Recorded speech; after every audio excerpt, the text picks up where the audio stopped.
ಶಂಕರಂ ಶಂಕರಾಚಾರ್ಯಂ ಕೇಶವಂ ಬಾದರಾಯಣಂ ಸೂತ್ರಭಾಷ್ಯಕೃತೌ ವಂದೇ ಭಗವಂತೌ ಪುನಃ ಪುನಃ ಶ್ರುತಿ ಸ್ಮೃತಿ ಪುರಾಣಾನಾಂ ಆಲಯಂ ಕರುಣಾಲಯಂ ನಮಾಮಿ ಭಗವತ್ಪಾದ ಶಂಕರಂ ಲೋಕಶಂಕರಂ. ಆತ್ಮೀಯ ವೇದಾಂತಿಗಳೇ, ಬ್ರಹ್ಮಸೂತ್ರ ಪ್ರಿಯರೇ, ಇಲ್ಲಿಯವರೆಗೆ ನಾವು 2ನೇ ವಲ್ಲಿಯ 18ನೇ ಸೂತ್ರದ ತನಕ ನೋಡಿದ್ದೇವೆ. ಮೊದಲನೇ ಅಧ್ಯಾಯದಲ್ಲಿ 2ನೇ ಪಾದದ 18ನೇ ಸೂತ್ರದ ತನಕ ನೋಡಿದ್ದೇವೆ. ಇವಾಗ ನಾವು 19ನೇ ಸೂತ್ರ 2ನೇ ಪಾದದ 19ನೇ ಸೂತ್ರ ಏನು ಹೇಳುತ್ತೆ ಅಂತ ಪ್ರಶ್ನೆ ಮಾಡಿದಾಗ ನೋಡಿ, ಹೇಳುತ್ತೆ, ನಿಷೇಧ ವಿಧಿಯ ಮೂಲಕ ನೇತಿ ಅನ್ನುವ ತತ್ವದ ಮೂಲಕ ಪರಬ್ರಹ್ಮ ಪರಮಾತ್ಮನನ್ನು ತಿಳಿದುಕೊಳ್ಳುವುದು ಹೇಗೆ ಅಂತ ಈ ಸೂತ್ರಗಳು ಮುಂದುವರಿಯುತ್ತಾ ಹೇಳ್ತವೆ. ನೇತಿ ಪದ್ಧತಿಯ ಮೂಲಕ ಅಂದರೆ ಇದು ನೇತಿ ಅಂತ ಸ್ಪಷ್ಟವಾಗಿ ಹೇಳೋದಲ್ಲ, ಇದು ನಿಷೇಧ ವಿಧಿಯ ಮೂಲಕ ಹೇಗೆ ನಾವು ಪರಬ್ರಹ್ಮ ಪರಮಾತ್ಮನ್ನು ಗೊತ್ತುಪಡಿಸ್ಕೊಳ್ಳೋದು ಅಂತ ಹೇಳುತ್ತೆ. ನೋಡಿ, 2ನೇ ಪಾದದ 19ನೇ ಸೂತ್ರ ಬಂದಿದೆ. ಯಾಕೆ ಬಂದಿದೆ ಅಂದರೆ, ಜಡ ಪ್ರಕೃತಿ ಪರಬ್ರಹ್ಮ ಪರಮಾತ್ಮನಲ್ಲ ಅಂತ ಪ್ರೂವ್ ಮಾಡಲಿಕ್ಕೆ, ಅದನ್ನು ಸ್ಪಷ್ಟಪಡಿಸಲಿಕ್ಕೆ ಈ ಸೂತ್ರಗಳು ಬಂದಿದೆ. ಈಗ ಹಿಂದಿನ ಸೂತ್ರದಲ್ಲಿ ನಾವು ಏನು ಹೇಳಿದ್ದೇವೆ, ಜೀವಾತ್ಮನು ಪರಬ್ರಹ್ಮ ಪರಮಾತ್ಮನಲ್ಲ, ಜೀವಾತ್ಮನೇ ಬೇರೆ, ಪರಬ್ರಹ್ಮ ಪರಮಾತ್ಮನೇ ಬೇರೆ. ಅಂತಿಮವಾಗಿ ಜೀವಾತ್ಮನ ಗುರಿ ಪರಬ್ರಹ್ಮ ಪರಮಾತ್ಮನಲ್ಲಿ ಐಕ್ಯವಾಗುವುದು, ಅಂದರೆ ಮೋಕ್ಷವನ್ನು ಪಡೆಯುವುದು. ಅಲ್ಲಿಯವರೆಗೆ ಜೀವಾತ್ಮನೇ ಬೇರೆ, ಪರಮಾತ್ಮನೇ ಬೇರೆ. ಯಾಕಂದರೆ ಜೀವಾತ್ಮನಿಗೆ ಕರ್ತೃತ್ವ ಭೋಕ್ತೃತ್ವ ಇರುತ್ತೆ, ಬುದ್ಧಿ ಇರುತ್ತೆ, ಆಸೆಗಳು ಇರ್ತವೆ. ಅದೇ ಹಾಗಾಗಿ ಅವನು ತಾನು ಸಾಧಕ ಅಂತ ಅಂದ್ಕೊಳ್ತಾನೆ. ಪುತ್ರೇಷಣ, ವಿತ್ತೇಷಣ, ಲೋಕೇಷಣ ಇವಿರ್ತವೆ. ಆದರೆ ಭಗವಂತ ಪರಬ್ರಹ್ಮ ಸ್ವರೂಪ ಭಗವಂತನಿಗೆ ಅದ್ಯಾವುದೂ ಇರೋಲ್ಲ. ಹಾಗಾಗಿ ಜೀವಾತ್ಮ ಬೇರೆ, ಪರಮಾತ್ಮ ಬೇರೆ ಅಂತ ಮೊದಲನೇ ಹಂತಲ್ಲಿ ತಿಳ್ಕೊಳ್ತವೆ. ಹಾಗೆ ಈಗ ಎಲ್ಲದಕ್ಕೂ ಮೂಲ ಕಾರಣ ಪರಮಾತ್ಮನೇ ಅಥವಾ ಪರಮಾತ್ಮನೇ ಅಂತ ತಿಳ್ಕೊಂಡಿದ್ದೇವೆ. ಈಗ ಜಡ ಪ್ರಕೃತಿ ಈ ಪರಬ್ರಹ್ಮ ಪರಮಾತ್ಮ ಅಲ್ಲ ಅಂತ ಈ ಸೂತ್ರ ಹೇಳುತ್ತೆ. ನೋಡಿ, 2ನೇ ಪಾದದ 19ನೇ ಸೂತ್ರ ಹೇಳುತ್ತೆ, ನ ಚ ಸ್ಮಾರ್ತಮತಧರ್ಮಾಭಿಲಾಪಾತ್, ನ ಚ ಸ್ಮಾರ್ತಂ ಅತಮತಧರ್ಮಾಭಿಲಾಪಾತ್.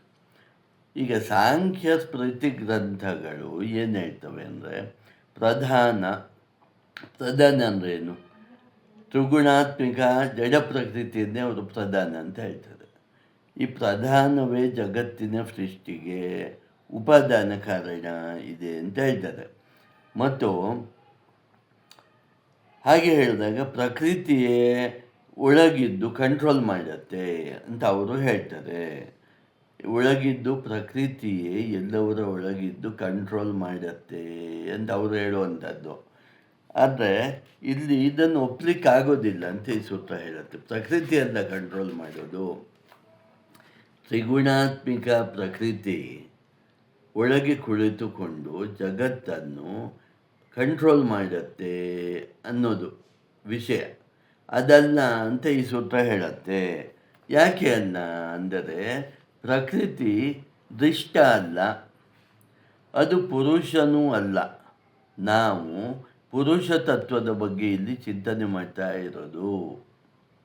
ಹಾಗಾಗಿ ಪ್ರಕೃತಿ ಪುರುಷ ತತ್ವ ಅಲ್ಲ, ಜಡ ತತ್ವ, ಚೇತನ ತತ್ವ ಅಲ್ಲ. ಅದು ಜಡ ಪ್ರಕೃತಿ ಇನ್ನರ್ ಕಂಟ್ರೋಲರ್ ಅಲ್ಲ. ಹಾಗಿದ್ದರೆ ಚೇತನ ಪ್ರಕೃತಿಯನ್ನು, ಜೀವಾತ್ಮನನ್ನು ಕಂಟ್ರೋಲರ್ ಅಂತ ಹೇಳ್ಬೋದಾ ಅಂತ ಪ್ರಶ್ನೆ. ಮತ್ತೆ ಈಗ ಆಯ್ತಪ್ಪ, ಅಪರ ಪ್ರಕೃತಿಯನ್ನು ನಾವು ಕಂಟ್ರೋಲ್ ಅಂತ ಹೇಳೋದು ಬೇಡ, ಪರ ಪ್ರಕೃತಿ ಇದೆಯಲ್ಲ, ಜೀವಭೂತ ಪ್ರಕೃತಿ ಇದೆಯಲ್ಲ, ಅದನ್ನೇ ನಾವು ಜೀವರೂಪದಿಂದ ಇರೋ ಪ್ರಕೃತಿ, ಪ್ರಕೃತಿಯನ್ನು ಕಂಟ್ರೋಲರ್ ಅಂತ ಹೇಳ್ಬೋದಾ ಅಂತ ಮತ್ತೆ ಪ್ರಶ್ನೆ. ಅದು ಸಾಧ್ಯ ಇಲ್ಲ ಅಂತ ಈ ಮುಂದಿನ ಸೂತ್ರ ಯಾವುದು, 2ನೇ ಪಾದದ 20ನೇ ಸೂತ್ರ ಹೇಳುತ್ತೆ. ಶಾರೀರ ಶಾರೀರಶ್ಚೋಭಯೇಪಿ ಭೇದೇನೈನ ಮಧೀಯತೆ. ಜೀವಾತ್ಮನು ಅಂತರ್ಯಾಮಿ ಅಲ್ಲ. ಜೀವಾತ್ಮನನ್ನು ಕಂಟ್ರೋಲರ್ ಮಾಡುತ್ತಿರೋ ಪರಮಾತ್ಮ ಅಂತ ತಗೊಳ್ಳಿಕ್ಕಾಗೋದಿಲ್ಲ. ಅಂತರ್ಯಾಮಿ ಆಗಿರೋನು ಪರಮಾತ್ಮ, ಅವನು ಕಂಟ್ರೋಲರ್. ಹಾಗಾಗಿ ಜೀವಾತ್ಮನನ್ನು ಕಂಟ್ರೋಲರ್ ಆಗಿ ತೆಗೆದುಕೊಳ್ಳಲಿಕ್ಕೆ ಆಗೋದಿಲ್ಲ. ಅಂದರೆ ಚೇತನ ಪ್ರಕೃತಿಯನ್ನು ಕಂಟ್ರೋಲರ್ ಅಂತ ತಗೊಳ್ಳಿಕ್ಕೆ ಆಗೋದಿಲ್ಲ. ಯಾಕಾಗೋಲ್ಲ ಅಂದರೆ ಉಪನಿಷತ್ತುಗಳು ಹಾಗೆ ಹೇಳುತ್ತವೆ. ಏನು ಹೇಳ್ತವೆ ಅಂತ ಮುಂದಿನ ಸೂತ್ರ ಹೇಳುತ್ತೆ. 2ನೇ ಪಾದ 21ನೇ ಸೂತ್ರ ಹೇಳುತ್ತೆ. ಅದೃಶ್ಯತ್ವಾದಿ ಗುಣಕೋ ಧರ್ಮೋಕ್ತೇ. ಅಂದರೆ ಈ ವೇದಗಳಿವೆ, 4 ವೇದಗಳು, ಋಗ್ವೇದ, ಯಜುರ್ವೇದ, ಸಾಮವೇದ, ಅಥರ್ವಣ ವೇದಗಳು ಮತ್ತು 6 ವೇದಾಂಗಗಳು. ಇದನ್ನು ನಾವು ಅಪರಾವಿದ್ಯೆ ಅಂತ ಕರೀತೇವೆ. ನಾವಿಲ್ಲಿ ತನಕ ಈ ವೇದಗಳನ್ನು ನಾವು ಪರಾವಿದ್ಯೆ ಅಂತ ಕರೆಯೋದು, ಅಪರಾವಿದ್ಯೆ ಅಂತ ಕರೆಯುತ್ತೇವೆ. ಪರಾವಿದ್ಯೆ ಮಾತ್ರ ಆಧ್ಯಾತ್ಮಿಕ ಶಾಸ್ತ್ರವನ್ನು ನಾನೇ ಅಹಂ ಬ್ರಹ್ಮಾಸ್ಮಿ ಅಂತ ತಿಳ್ಕೊಳ್ಬೇಕಾದ್ರೆ ಪರಾವಿದ್ಯೆಯ ಮೂಲಕ ಹೋಗಬೇಕು ಅಂತ. ಹಾಗಾದರೆ ಪರ ಅಂದರೆ ಏನು? ಪರ ಅಂದರೆ ಏನು? ವಿದ್ಯೆ ಅಂದರೆ, ಈಗ ವಿದ್ಯೆ ಅಂದರೆ ನೀವು ಮಾಮೂಲಾಗಿ ನಾವು ಹೇಳ್ತೇವಲ್ಲ, ಆ ವಿದ್ಯೆ ಹೇಳ್ತಾ ಇರೋದಲ್ಲ. ಆಧ್ಯಾತ್ಮಿಕ ವಿದ್ಯೆ ಪರಬ್ರಹ್ಮ. ಪರ ಅಂದರೆ ಪರಬ್ರಹ್ಮ ಸ್ವರೂಪ. ಈ ಅದನ್ನು ತಿಳಿದುಕೊಳ್ಳುವ ವಿದ್ಯೆ. ಹಾಗಾದರೆ ಪರಬ್ರಹ್ಮ ಅಂದರೆ ಏನು? ನೋಡಲು, ಕೇಳಲು, ಹಿಡಿಯಲು, ಗ್ರಹಿಸಲು ಮುಂತಾದವುಗಳನ್ನು ಮಾಡಲು ಯಾವ ಸಾಧ್ಯವೇ ಇಲ್ಲ.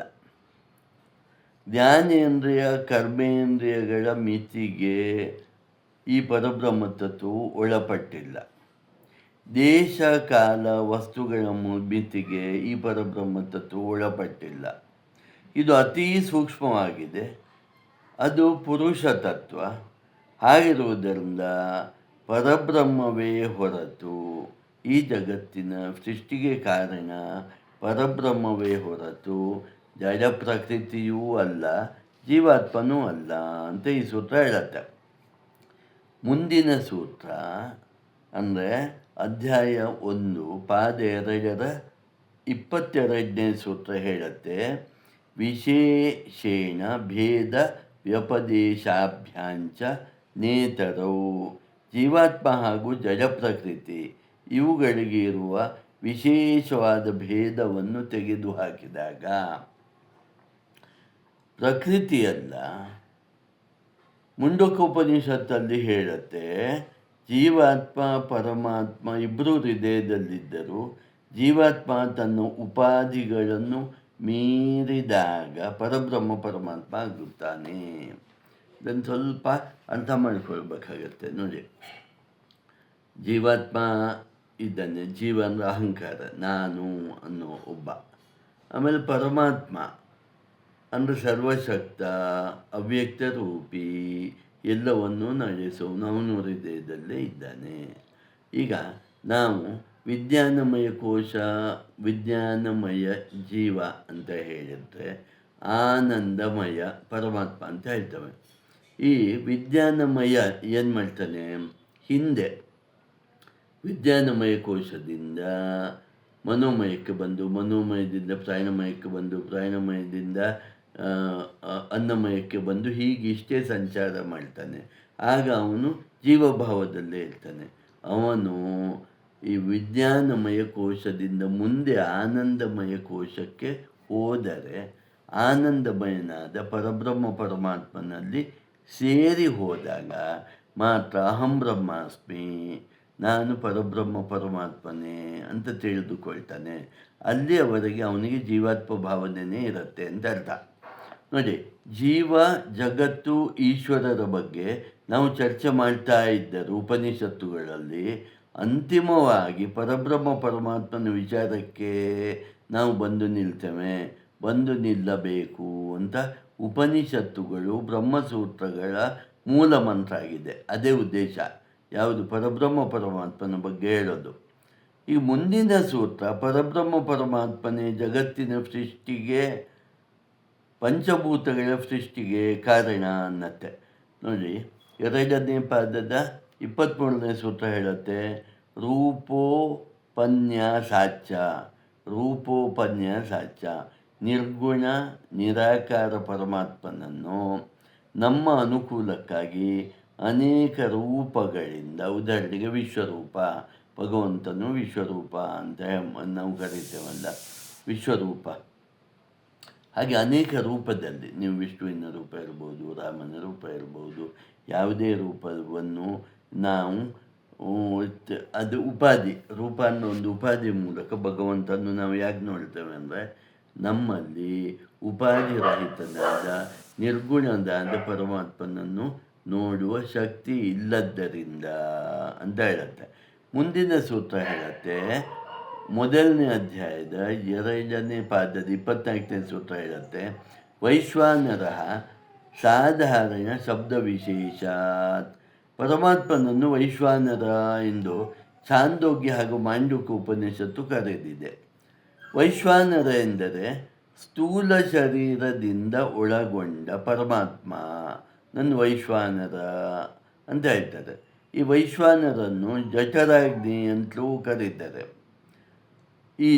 ಹಾಗಾಗಿ ಈ ಅಶ್ವಪತಿ ಅನ್ನುವ ರಾಜರ್ಷಿ, ರಾಜ ಆದ ಅವನು ಋಷಿಯಾದವನು ಹೇಳ್ತಾನೆ, ಪರಮಾತ್ಮನೇ ವೈಶ್ವಾನರನು ಹೊರತು ಪಂಚಭೂತಗಳಲ್ಲ. ಪರಮಾತ್ಮನೇ ವೈಶ್ವಾನರ ಅಂದ್ರೇನು? ಪರಮಾತ್ಮ.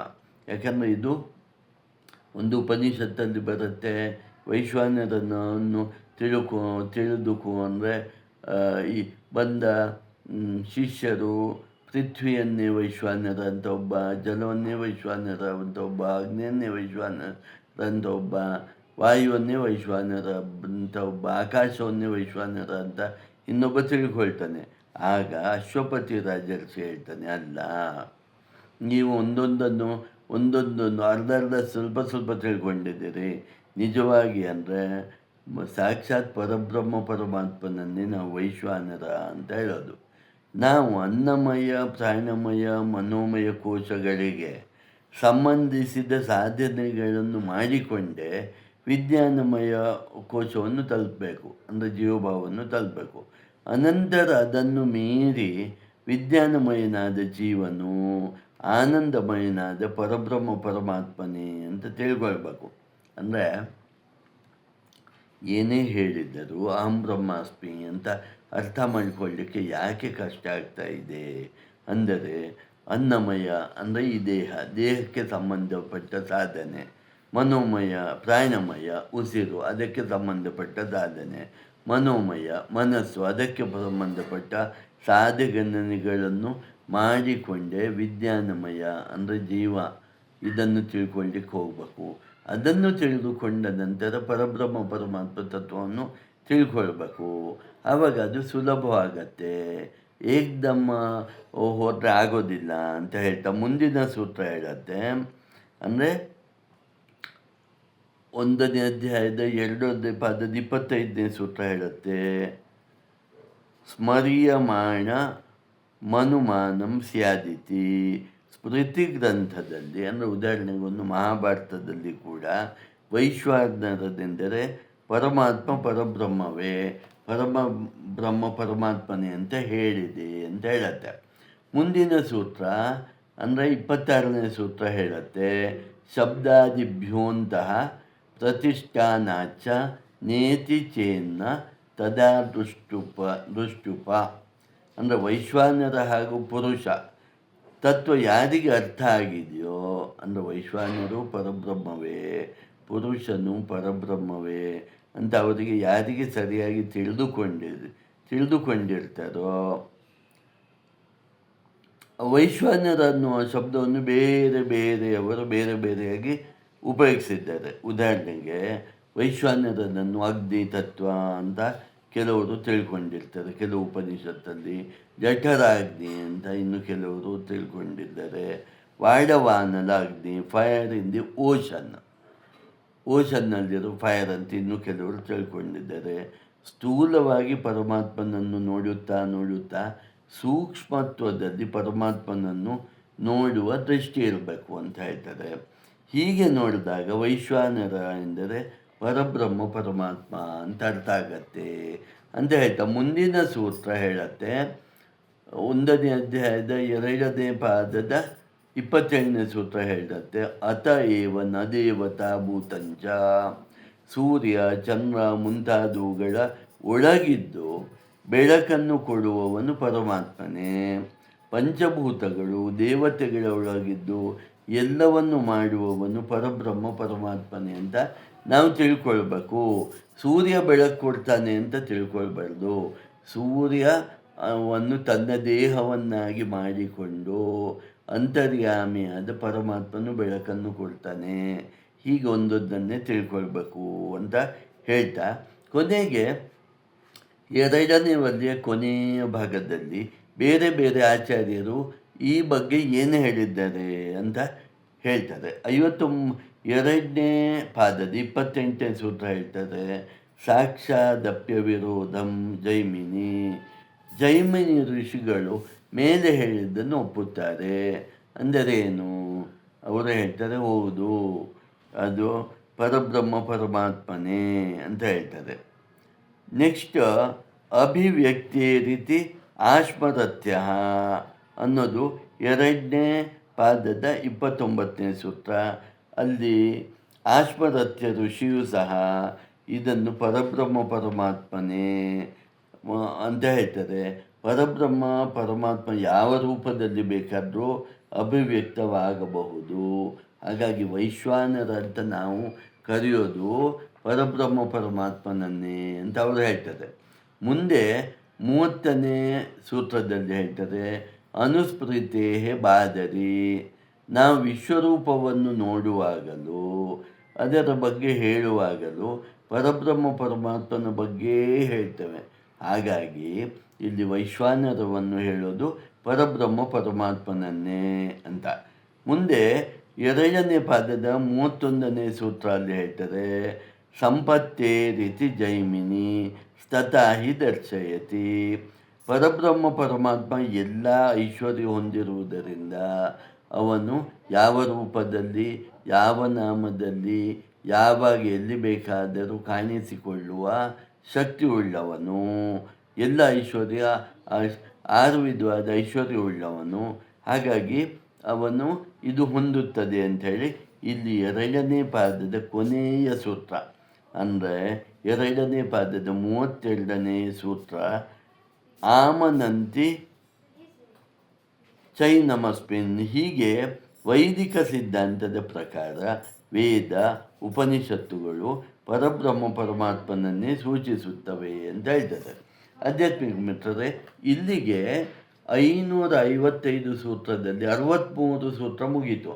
ಅಂದರೆ 1ನೇ ಅಧ್ಯಾಯದ 2ನೇ ವಲ್ಲಿಯ ತನಕ ಇಲ್ಲಿಗೆ ಮುಗಿಯಿತು.